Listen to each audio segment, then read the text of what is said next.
নমস্কার, astro tarot with দেবিকাতে আমি আপনাদের প্রত্যেককে স্বাগত জানাচ্ছি। আমি দেবিকা ঘোষ, আপনাদের ট্যারো কার্ড রিডার, আপনাদের বন্ধু এবং পথপ্রদর্শক। কেমন আছেন বন্ধুরা? আশা করি ভালো আছেন, ভালো থাকার চেষ্টা করছেন, পজিটিভ থাকছেন, ইউনিভার্সাল গাইডেন্স ফলো করছেন। ফলো করুন, ভালো থাকবেন, খারাপ থাকবেন না, এইটুকুনি বলতে পারি।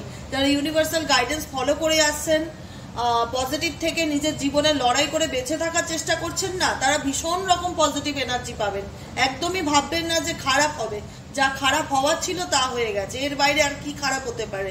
তাই এবার যেটা হবে ভালো হবে, এবং ভালো হওয়াটা মেজরিটি আপনার হাতে। আপনি কিরকম ভাবে আপকামিং দিনে নিজেকে দেখতে চান সেই জায়গাতে এফর্ট দিন। ঈশ্বর আপনার দিকে অবশ্যই মুখ তুলে তাকাবে। আপনি নিজেকে ভালো রাখার চেষ্টা করবেন, ঈশ্বর অলওয়েজ আপনার সাথে থাকবে। ঈশ্বর অলওয়েজ আপনার সাথে আছে এবং পাশে আছে বলেই কিন্তু এই রিডিংগুলো আপনাদের চোখে পড়ে। আপনাদের অনেক সমস্যার সমাধান কিন্তু রিডিং এর মাধ্যমে হয়।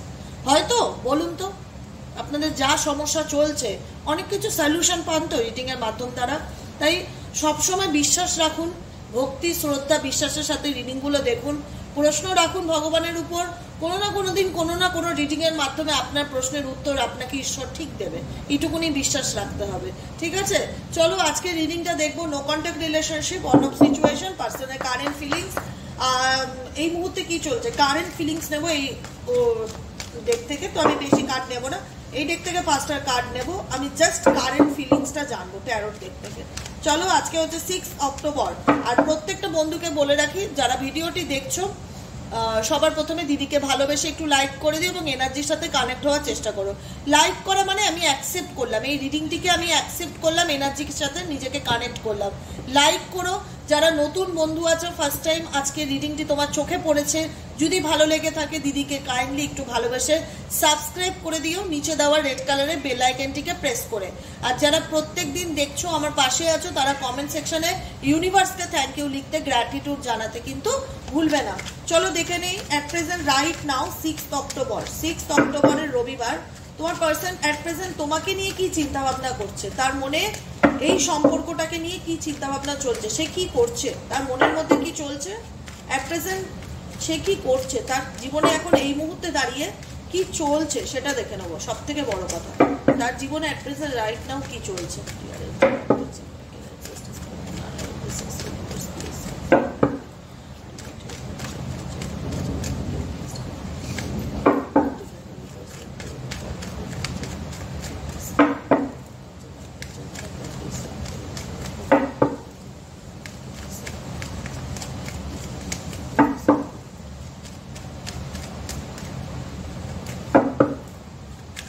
দেখো তোমার পার্সনের জীবনে দাঁড়িয়ে এই মুহূর্তে কি চলছে। The moon card, 2 of wands, page of cups, devil energy, oh my god, 10 of swords. দেখো এই মানুষটার সাথে তোমার সম্পর্ক, বাবা, এই মানুষটার জীবনে কি চলছে, সব থেকে বড় কথা বলবো, এই মানুষটার জীবনে কি চলছে। এই মানুষটার জীবনে না, তিনি একটা ইলিউশনের জগতে বাস করে। বুঝতে পেরেছো কি বললাম? তিনি একটা ইলিউশনের জগতে বাস করে, যেখানে ওনার মধ্যে অনেক ভ্রান্ত ধারণা বা ওনার চারিপাশ সারাউন্ডিং পরিবেশ পরিস্থিতি খুব একটা শান্তিপূর্ণ বা পিসফুলি জায়গায় রয়েছে বা খুব পজিটিভ এনার্জির মধ্যে উনি বাস করে, সেটা কিন্তু নয়। ওনার সারাউন্ডিং অনেক নেগেটিভ এনার্জি, নেগেটিভ পরিস্থিতি থাকে, বা তোমাদের সম্পর্কের মধ্যেও রয়েছে, যে কারণে কিন্তু এই সম্পর্কটা আজকে কোথাও না কোথাও ওয়ান সাইড লাভ হয়ে গেছে বা দূরত্বের জায়গা তৈরি করেছে। সেপারেশনে আছো, বিচ্ছেদ হয়েছে তোমাদের মধ্যে, ব্যাকস্টেপ হয়েছে, যেগুলো তুমি আশা করোনি। মুন ইন্ডিকেট করছে যে তোমাদের সম্পর্কের মধ্যে বলে না যে অন্ধকার নেমে এসেছে, এমন একটা অন্ধকার যেখানে কেউ কাউকে দেখতে চাইবে না, কেউ কাউকে বুঝতে পারবে না, যেখানে দাঁড়িয়ে একে অপরকে ব্লেম করবে। ইভেনচুয়ালি এটা ইকুয়ালি দুজনের ক্ষেত্রে, তোমার পার্সনের ক্ষেত্রেও দেখা যাচ্ছে এমন কিছু একটা ইলিউশনের মধ্যে রয়েছে, যেখানে দাঁড়িয়ে ওনার জীবনে হয়তো মেবি কোনো অপশন আছে, বা ক্যারিয়ার অপশন থাকতে পারে, বা ফ্যামিলি অপশন থাকতে পারে, অন্য কোনো থার্ড পার্টি অপশন থাকতে পারে, যে জায়গায় দাঁড়িয়ে এই মানুষটি ডিসিশন নিচ্ছে যে কি করব বা কি করা উচিত, কি ডিসিশন নেওয়া উচিত। পেজ অফ কাপস, এই মানুষটির অফার বা কোনো রকম কোনো প্রপোজাল, কোনো টেক্সট মেসেজ খুব শিগগিরই আসতে পারে। পেজ অফ কাপ কোনো না কোনোভাবে আপকামিং 10-11 মাস বা 10-11 দিন এর মধ্যে কিন্তু তোমার কোনো পার্সনের তরফ থেকে কোনো না কোনো টেক্সট মেসেজ বা কোনো না কোনো ভাবে তোমাকে যোগাযোগ করার একটা চেষ্টা করবে।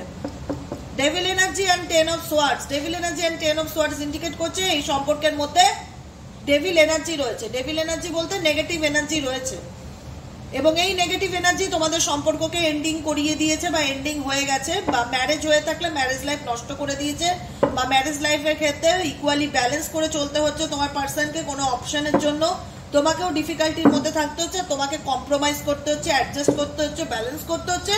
আর ভবিষ্যতে কোনো একদিন দিন ভালো ছিলাম, কোনো খুব ভালো একদিন আমাদের সম্পর্ক ছিল, সেটাকে নিয়ে তুমি ইমাজিন করছো, কল্পনা করছো, তুমিও মেন্টালি একটু ডিস্টার্বনেসের মধ্যে দিয়ে যাচ্ছ যে আমার জীবনের এই পর্বটা যেটার মধ্যে দিয়ে যাচ্ছি দিদি, যে এনার্জিটা তুমি বললে ডেভিল এনার্জি যেটা, সেটা আমার জীবনে শেষ কবে হবে, মানে এটা শেষ কবে আমি দেখতে পারবো। অনেকের মনে প্রশ্ন চলছে, বিকজ এখানে অনেকের ক্ষেত্রে থার্ড পার্টি প্রবলেম আছে, কোনো তৃতীয় ব্যক্তি রিলেশনশিপে আছে, যে কারণে তুমি জানো যে তোমার পার্সন তোমাকে ব্যাকস্টেপিং করছে, তোমাকে তোমার সঙ্গে চিট করছে, সেটা তুমি বুঝতে পারছো, বা সেই থার্ড পার্টি তোমার পার্সন তার লাইফে আসার পর তোমার পার্সনের জীবনে এমন কিছু আছে যেটার জন্য টাকা পয়সা মেটেরিয়ালিস্টিক এমন কিছু দিক সেই থার্ড পার্টি দেখেছে, বা তার নিজের স্বার্থ আছে, যে কারণে থার্ড পার্টি কোথাও না কোথাও এই পার্সন থেকে দূরে থাকার কথা ভাবছে না, ইভেনচুয়ালি ব্ল্যাক ম্যাজিক করছে কন্টিনিউয়াসলি, ইভেনচুয়ালি ম্যানিপুলেট করে রেখেছে মানুষটাকে, এমন করে নিজের হাতে রেখেছে বা কন্ট্রোলে রেখেছে যাতে মানুষটি তার নিজের লাইফের কোনো ডিসিশন নিতে না পারে। বলে না গার্জেন বানিয়ে রাখা, তুমি আমার অভিভাবক, সাই বাবাকে যেমন বলতে পারি বাবা তুমি আমার লর্ড, তুমি আমার পিতা, তুমি আমার অভিভাবক। তো তোমার পার্সনের জীবনে যদি কোনো তৃতীয় ব্যক্তি থেকে থাকে, এই দেখো তোমার পার্সনের জীবনে যদি কোনো তৃতীয় ব্যক্তি থেকে থাকে, তাকে তিনি লর্ড বা অভিভাবক গার্জিয়ান বানিয়েছে। এই দেখো 3 of swords and queen of swords, যেখানে সম্পর্কের মধ্যে থার্ড পার্টির ইন্টারফিয়ারেন্স, থার্ড পার্টির মানে ম্যানিপুলেটিং এনার্জি, এবং থার্ড পার্টি সম্পর্কের মধ্যে ইচ্ছাকৃত প্রবেশ করে সম্পর্কটাকে নষ্ট করার চেষ্টা করা, ডেভিল এনার্জি, পেছন থেকে ক্ষতি করা, ব্ল্যাক ম্যাজিক করা, এরকম পরিস্থিতি দেখাচ্ছে, যেখানে থার্ড পার্টি টোটালটাই তোমার পার্সনকে এমন করে কন্ট্রোলে রেখেছে যাতে সে তার গ্রিপের বাইরে না যেতে পারে, জীবনে ডিসিশনগুলো যাই করতে হয় তৃতীয় ব্যক্তির পরামর্শ মেনে যেন করে। এরকম ভাবে তোমার পার্সন কিন্তু কোনো একটা মুন এনার্জি, যেটা বললাম, কোনো একটা ইলিউশন, কোনো একটা নেগেটিভিটির মধ্যে রয়েছে, যেটার থেকে তিনি ডেফিনেটলি আপকামিং দিনে বেরিয়ে আসতে চাইবে, তোমার সঙ্গে আবারও কন্ট্যাক্ট করতে চাইবে, কারণ তিনি ফিউচার নিয়ে ভাবছে, তিনি কোথাও না কোথাও ম্যানিফেস্টেশন করেন, তিনি চান তুমি যেন তার লাইফে কামব্যাক করো বা ফিরে আসো। এখানে কিন্তু পেশেন্সের কার্ড দেখাচ্ছে, ধৈর্যের কার্ড দেখাচ্ছে, দুতরফাই একটা পেশেন্স বা ধৈর্য কাজ করে, যে একদিন ওনাকে আমার জীবনে ফিরতেই হবে, একদিন উনি ঠিকই আমার সাথে কন্ট্যাক্ট করবে, আমি তার জন্য মানে পজিটিভ থাকার চেষ্টা করি, ম্যানিফেস্টেশন হচ্ছে। তোমার পার্সনও চায় তোমার সাথে একবার কন্ট্যাক্ট করতে, যোগাযোগ করতে, ইন ফিউচার সেটার সম্ভাবনা দেখা যাচ্ছে, যেখানে পেজ অফ কাপস ইন্ডিকেট করছে তোমাকে অফার দিতে পারে, কোনো মেসেজ দিতে পারে, কোনোভাবে কোনো তোমার সাথে তার একটা কমিউনিকেশন হওয়ার যোগ দেখাচ্ছে।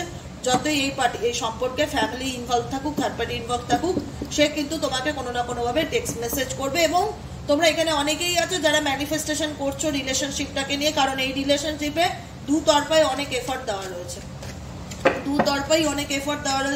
তোমার পার্সন মেবি হয়তো বর্তমানে চুপ করে আছে, কোনো কিছু বলছে না, তোমার সাথে কোনো কথা শেয়ার করছে না, তোমার ম্যারেজ লাইফও ভালো যাচ্ছে না, তুমি ভীষণভাবে ডিস্টার্ব হয়ে আছো। যারা ম্যারেজ করনি তো ভাবছো তোমার পার্সন কাম ব্যাক করবে কিনা। তোমার পার্সন কিন্তু ফিজিক্যালি তোমার প্রতি খুব attracted, sexually and physically attraction তোমার প্রতি অনেক বেশি তোমার পার্সনের দেখা যাচ্ছে, যে কারণে কিন্তু উনি তোমার লাইফে কিন্তু ডেফিনেটলি ফিরে আসতে চাইবে বা কাম ব্যাক করতে চাইবে, এইরকম সিচুয়েশন দেখা যাচ্ছে। কিন্তু এই মুহূর্তে যেটা আমি দেখতে পাচ্ছি যে ওনার রাগ যে ইগোটা ভীষণ রকম বেশি, তো যে কারণে তিনি সরাসরি তোমাকে কিছু না বললেও তোমার প্রতি তিনি একটা ফিজিক্যালি অ্যাট্রাকশন ফিল করে, এবং ডেফিনেটলি অনেকের ক্ষেত্রে এই পার্সন 7-10 দিনের মধ্যেও মেবি কন্ট্যাক্ট করতে পারে, কারণ তোমরাও চাও এই মানুষটা তোমার জীবনে কন্ট্যাক্ট করুক, কামব্যাক করুক, ফিরে আসুক, কিছু অন্তত বলুক, কারণ তুমি জানো এই মানুষটা তোমার থেকে অনেক কিছু লুকিয়েছে, অনেক কিছু আড়াল করেছে, অনেক মিথ্যে কথা বলেছে। তো যে কারণে তুমি চাও বা তোমার পার্সনেরও একটা টান, একটা এনার্জি কানেকশন ভীষণ রকম দেখতে পাচ্ছি, রিলেশনশিপটার মধ্যে এনার্জি ভীষণ রকম কানেক্টেড একে অপরের প্রতি। এখানে তোমারও ধৈর্য আছে যে কবে আমার বিবাহিত জীবন ভালো হবে, কবে আমার জীবনে এরকম এই যে থার্ড পার্টি প্রবলেম, এই যে ব্ল্যাক ম্যাজিক, এগুলো কবে কাটবে, কবে আমি একটা সুস্থ সুন্দর জীবন পাবো, কবে আমাদের ম্যারেজ হবে, বা একটা কোনো কিছুর অপেক্ষায় রয়েছে। কারণ এখানে কোনো অবস্টিকেল থাকার জন্য তোমার পার্সন তোমার জীবন থেকে দূরে চলে যায় বা লেট গো করে, ফ্যামিলি অশান্তি, কনফ্লিক্টস, বিচ্ছিরি রকমের পরিস্থিতি তৈরি হয়, তবুও তোমরা হোপ রাখছো যে ভগবান আছে, আমি যে পরিস্থিতিতে আটকে আছি, যেখান থেকে আমি বেরোতে পারছি না, ঈশ্বর একদিন অবশ্যই মুখ তুলে তাকাবে। ডেফিনেটলি তোমার মানুষটা কিন্তু তোমাকে স্পাই করে, তুমি কি করছো, তোমার লাইফে কি চলছে, তুমি কোথায় যাচ্ছ, তার কিন্তু 16 আনা ইন্টারেস্ট কিন্তু তোমার প্রতি রয়েছে। তো সেই জায়গা থেকে দাঁড়িয়ে বলবো যে মানুষটা আজকে হয়তো তার জীবনে দুটো অপশন বা দুরকম পরিস্থিতি, ফ্যামিলি তুমি বা কোনো থার্ড পার্টি তুমি, কোনো না কোনো অপশন আছে বলে হয়তো তোমাকে সেভাবে কমিটমেন্ট দিতে পারছে না বা ক্ল্যারিটি দিতে পারছে না বা নিজের ফিলিংসকে এক্সপ্রেস করছে না। এদিকে এমন নয় যে তিনি তোমার কথা চিন্তা করা ছেড়ে দিয়েছে বা তোমাকে নিয়ে ভাবছে না, তিনি কিন্তু ডেফিনেটলি অলওয়েজ তার মাথার মধ্যে তোমার চিন্তা ভাবনা চলতে থাকে, কারণ তুমিও তাকে নিয়ে ভাবছো, তার এনার্জিকে তুমি ক্যাচ করছো, তার এনার্জিকে তুমি সবসময় স্মরণ করছো, রিমাইন্ড করছো, তাকে ম্যানিফেস্টেশন করছো, তাকে ভিজুয়ালাইজেশন করছো। সে তোমাকে, এটাকে সাইকোলজি যেটা বলে, আমি একটা পোস্ট দেখেছিলাম কালকে, যে তুমি যাকে মনে করবে সে তোমায় মনে করতে বাধ্য। হয়তো সে তোমাকে কল মেসেজ করছে না, কিন্তু সে তোমাকে মনে করছে, কারণ তোমরাও তাকে মনে করছো, তোমরাও তাকে ভাবছো, তাকে নিয়ে ভাবছো, কারণ তোমরা তাকে ভালোবেসেছো মন দিয়ে, নিজের আত্মা দিয়ে, নিজের প্রাণ দিয়ে। শুধু যেটুকুনি দেখতে পাচ্ছি তোমার দিক থেকে যে তোমরা জাস্টিস পেতে চাইছো, ন্যায় পেতে চাইছো। কারণ দেখো, মানুষটা কোনো থার্ড পার্টির জন্য তোমাদের চিট করেছিল বা তোমাদের আঘাত দিয়েছে, কিন্তু যাই বলো না কেন তোমরা সেই জায়গাটা কিন্তু কাউকে দিতে পারছো না। এই মানুষটার জন্য যে ভালোবাসাটা তোমাদের মনে ছিল, সেই যে জায়গাটা, যে সম্পর্কটা, যে জায়গাটা তাকে দিয়েছিলে, যে স্থানটা তাকে দিয়েছিলে, সেটা কিন্তু তুমি অন্য কাউকে দিতে পারছো না, রিপ্লেসমেন্ট নেই। কিন্তু তোমাদের জীবনে কোনো অফার আসছে, আপকামিং দিনে কোনো প্রপোজাল আছে, কিন্তু তোমাদের মন ওই মানুষটাকে নিয়ে ভাবছে যে ও একবার আসুক আমার জীবনে, ও একবার কন্ট্যাক্ট করুক আমাকে, আমি তারপরে দেখবো বাকিটা কি করতে হয়। আর ভগবানের কাছে সবসময় তোমরা প্রার্থনা করছো যে ভগবান, আমি যে স্টাফ সিচুয়েশনে আটকে আছি সেখান থেকে আমাকে বের করো, আমি কবে এইসব সিচুয়েশন থেকে বেরোবো, কবে আমার জীবনে ভালো সময় আসবে। ডেফিনেটলি আপকামিং দিনে দেখো, আমি এটাই কেন বলি আপকামিং দিনে, কারণ এখানে যদি আমি একটা টাইম বলে দেই না, তাহলে সবার সাথে রেজোনেট নাও করতে পারে, সবার সঙ্গে সেই টাইমটা রেজোনেট নাও করতে পারে। কিন্তু তুমি যে রিলেশনশিপে আছো সেটা টক্সিক রিলেশনশিপ, এখানে অনেকেরই এই পার্সন টক্সিক হলেও আপকামিং দিনে ফিরে আসতে চাইবে, কারণ তার মন তোমার দিকেই পড়ে আছে। সে তোমাকে চিট করলেও তোমার দিকে পিছন করে বারবার দেখছে যে তুমি কি করছো, তোমার জীবনে কি চলছে, তুমি কি ভাবছো। কারণ এই মানুষটা ইমোশনালি তোমার প্রতি অ্যাটাচমেন্ট, তুমিও তার প্রতি ইমোশনালি অ্যাটাচমেন্ট। ইমোশনালি তোমার কথা, তুমি তাকে ভাবো, তুমি তাকে সবসময় ভাবো, তুমি তাকে নিয়ে ভাবো এবং তাকে ভালোবাসো। তুমি হয়তো রাগে বা অভিমানে বলবে আমি তাকে ভালোবাসি না, কিন্তু মানুষটার কথা তুমি ভুলতেও পারছো না বা মানুষটাকে ছেড়ে বেরোতেও পারছো না। প্রত্যেকটা মুহূর্তে তাকে নিয়ে চিন্তা ভাবনা করছো আর ঈশ্বরের কাছে অলওয়েজ প্রার্থনা করছো, ভগবান প্লিজ আমাকে জাস্টিস পাইয়ে দাও, আমাকে একটা নতুন জীবন দাও, আমাকে একটা সুযোগ দাও, আমার ডাক শোনো। ঠিক আছে, মানে একটা হয় না নতুন জীবন প্রার্থনা করা, নিউ লাইফ প্রার্থনা করা, ঈশ্বরের কাছে সেই প্রার্থনা করছো। তোমার মানুষটার ইমোশনাল আবেগ রয়েছে তোমার প্রতি, কিন্তু সেটা শো অফ করে না। আপকামিং 17 মাস থেকে 21 মাসের মধ্যে অনেকের জীবনেই মেজর চেঞ্জেস আসতে পারে, আপকামিং 10 থেকে 11 মাসের মধ্যে অনেকের জীবনে মেজর পরিবর্তন আসতে পারে। এই রিলেশনশিপের একটা স্টেটাসে তোমরা পৌঁছাতে পারো যে হ্যাঁ, জীবনে যে পর্বটা চলছিল আলটিমেট এটা শেষ হয়ে আমি আমার জীবনের একটা নতুন মোড় খুঁজে পেলাম, যেটা তোমরা অনেকেই চাইছো যে কবে শেষ হবে। হোক থার্ড পার্টি আছে জানি, আমার পার্সন আমাকে স্পাই করছে বা আমার সঙ্গে কন্ট্যাক্ট রাখছে না, আমাকে চিট করছে, সবই বুঝতে পারছি, কিন্তু আমি কিছু বেরোতে পারছি না এই পরিস্থিতি থেকে, আমি কিছু করতে পারছি না। ভগবানের কাছে যে প্রার্থনা, যে মনস্কামনাটা তোমাদের আছে, যেটা প্রার্থনা করছো ঈশ্বরের কাছে, সেই প্রার্থনা ফুলফিল হতে একটু সময় লাগবে, কিন্তু ফুলফিলমেন্ট হবে, এটা শেষ আছে। একটা কথা বলবে, এটার এন্ডিং আছে। এটার থেকে তুমি আপকামিং দিনে নয় বেরিয়ে আসতে পারবে, নয় তোমার পার্টনার তোমার জীবনে কামব্যাক করবে, সেটা সম্ভাবনা দেখা যাচ্ছে। চলো তোমার পার্টনারের কিছু মনের কথা, না বলা কিছু কথা জেনে নেই। এমন কি আছে যেটা তোমার পার্সন তোমাকে বলতে চায় কিন্তু বলতে পারে না, কি কথা আছে দেখে নেওয়া যাক। Dear angel, deer universe, please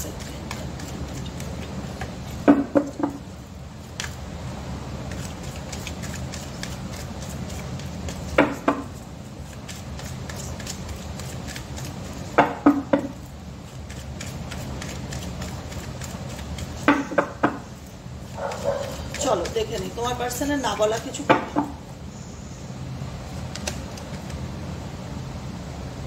O my god, খুব অভিমানী তোমার পার্টনার, খুব ইগোয়েস্টিক এবং খুব অভিমানী, জানো তো। সবসময় বললাম না, প্রথম কার্ডটি মুন, যেটা ইন্ডিকেট করছে যে ভীষণ রকম একটা ডার্ক এনার্জি, একটা নেগেটিভ এনার্জি তোমাদের রিলেশনশিপে রয়েছে, যেখানে ভীষণ রকম মিসআন্ডারস্ট্যান্ডিং, ভুল বোঝাবুঝি রয়েছে, যে কেউ কাউকে বুঝতে চাইছি না বা বুঝতে পারছি না বা ফিল করতে পারছি না। বাইরের থেকে দেখে যেটা মনে হচ্ছে সেটাকেই আমরা ধরে বিবেচনা করছি। তোমার পার্সনের কিন্তু এই যে ইগোটা, এটা অনেক ক্ষেত্রে তোমার কাছে একটা অভিমানের জায়গা রয়েছে, অনেক কিছু কমপ্লেন তোমার নামে রয়েছে। দেখো লেখাই রয়েছে ফার্স্ট কার্ড যেটি এসছে, you never try to understand my feelings. তুমি কখনোই আমার ফিলিংসকে বোঝারই চেষ্টা করো না, যে আমার জীবনে কি চলছে বা আমি কোন পরিস্থিতির মধ্যে আছি। বুঝতে পেরেছো? তোমার পার্সনের না বলা কিছু কথার ফার্স্ট মেসেজ হচ্ছে you never try to understand my feelings. তুমি কখনোই আমার ফিলিংসকে বোঝার চেষ্টা করো না। সত্যিই তো, একটু চেষ্টা করো, দেখো তো কি হয়। Let's show our power of unity to the world. তোমার মানুষটি বলছে তুমি আমার সাথে থাকলে, সঙ্গে থাকলে, মানে পুরো দুনিয়াটাই কোনোভাবে আমার মানে একটা হতো না যে লেট শো, আমি দেখিয়ে দিতে পারতাম তুমি আমার সাথে থাকলে আমি আপকামিং দিনে আরো কত কি করতে পারতাম, আমি সেটা দেখাতে পারতাম। কিন্তু তুমি আমার সাথে নেই, বিকজ তুমি কখনোই আমাকে বুঝতে চাও না বা বুঝতে পারো না বা আমার ফিলিংসকে গুরুত্ব দাও না। মানে ওনার মধ্যে কি চলছে সেটাকে সেটা হয়তো তোমার বোঝার মতন ক্ষমতা নেই, এটাই তোমার পার্টনার বলতে চাইছে। ও my god, I left you to make you realize my importance.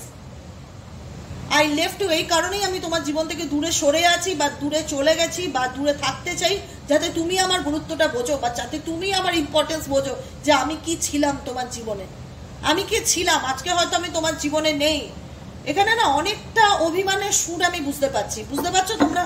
অনেকটা অভিমানী ফিলিংস, অনেকটা অভিমানী ফিলিংস আছে তোমার মানুষটার। অনেক অভিযোগ, একটা হয় না অভিমান, যেটা ভালোবাসার ক্ষেত্রে তো অভিমান থাকতেই পারে। তো সেই জায়গায় তোমার পার্সনে কিন্তু অনেকটা অভিমান রয়েছে, যে কারণে তোমার পার্সন তোমার থেকে দূরে থেকে এটাই বোঝাতে চাইছে যে যখন সামনে ছিলাম, সেই সামনে থাকলে তুমি আমার দোষ ধরছো, তুমি আমার ফিলিংস বুঝতে পারছো না, তাহলে আমি দূরে থাকি। মেবি তুমি আমার ইম্পর্টেন্সকে রিয়ালাইজ করতে পারবে, ফিল করতে পারবে। I left you before you leave me. I left you before you leave me. তোমার পার্সন বলছে তুমি আমার থেকে দূরে যাওয়ার আগেই আমি তোমার থেকে নিজের দূরত্বকে, ডিস্টেন্সকে বজায় রাখবো, দূরে সরে থাকার চেষ্টা করব। কিন্তু তোমার মানুষটি তোমাকে ডেফিনেটলি ভালোবাসে, শুধু একটাই প্রবলেম, বোঝাতে পারে না যে সে তোমাকে কতটা ভালোবাসে। আর এখানে ভীষণ রকম ভুল বোঝাবুঝি আছে, যে কারণে তুমিও বুঝতে পারো না তার জীবনে কি চলছে। Eventually you touch my heart, কারণ তুমি তোমার পার্সনের হার্টকে টাচ করে রয়েছে ও মনে জায়গা নিয়ে রেখেছো। কখনো এই মানুষটা তোমাকে ভুলে থাকতে পারবে না, এই মানুষটা তোমাকে সত্যিই ভালোবাসে।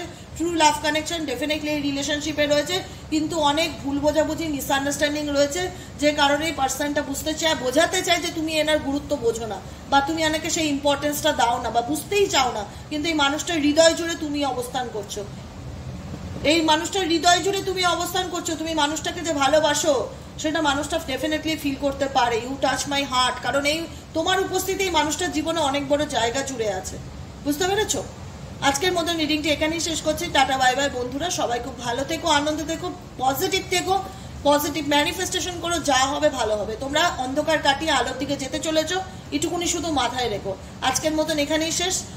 যারা পার্সোনালি রিডিং নিতে চাইছো তারা 7980185673 হোয়াটসঅ্যাপ করবে। যারা ক্রিস্টাল বুক করতে চাইছো 7980185673 ক্রিস্টাল বুক করবে। আবার দেখা হচ্ছে নেক্সট কালকে রিডিং এ। প্লিজ প্লিজ প্লিজ কাইন্ডলি একটু like, subscribe, share and comment করে দিও। ওকে, চলো টাটা।